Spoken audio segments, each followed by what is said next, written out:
And welcome back. The latest of World War III in the making. So, let's say Ukrainians are pushing through to the Kursk region in Russia. But strangely enough, it seems like they have American military uniforms on them, and they're waving, an American flag in front of a billboard. Also, it is written in Russian of a recruitment campaign. And the Chechenian general, who is in command of the forces there fighting NATO. It is NATO they're fighting. It's not Ukraine. It's impossible, because Ukraine hasn't got enough manpower or not even the military hardware. It's all NATO stuff. It's the NATO boys who've been pushing the buttons. Intel, missiles, sabotage. It's them.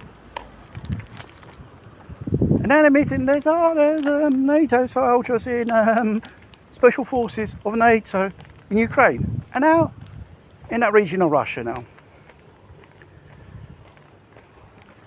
As that bloke said, the Chechenian general, he said, if this war doesn't end shortly, and if the West keep pushing through their proxies in Ukraine, sending our thousands to the slaughter, this will be the beginning of World War III. And the West may believe Putin is bluffing, he's exercising restraint. If it was another person like him, I think the nukes were already gone off already. And obviously we've got this General Sanders, of the head of the British military forces. I don't know if he's still in command or not. He's saying, it's not such a big deal. It's just one of many voices trying to minimise they're pushing us towards a nuclear war. And obviously in Ukraine, the American embassy in Kiev already instructed their citizens to get out of Dodge, and even the Chinese embassy said the same thing to their citizens, get the fuck out of Dodge. What this means, probably they know, probably other people do not know, and if you know, all hell could break loose on Ukraine. And obviously these Ukrainian NATO proxies they have invaded Russia. It's an act of war. And there's various European nationalities mixed in this, sheep dip. Even if they're wearing Ukrainian uniforms, that doesn't mean they're regular soldiers of Ukraine. These are Western NATO troops, special forces, the regular stuff, not mercenaries. And here,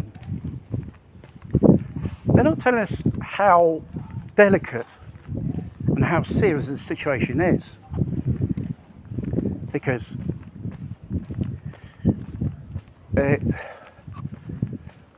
we're heading towards, on a blink on a World War III here. It's no laughing joke. Probably may survive. Probably use of tactical nukes. Why did Biden sign a secret document putting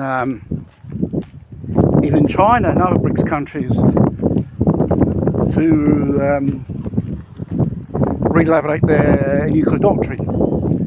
Because they got 4 countries that are fighting: Russia, China, North Korea, and probably Iran on the top of it.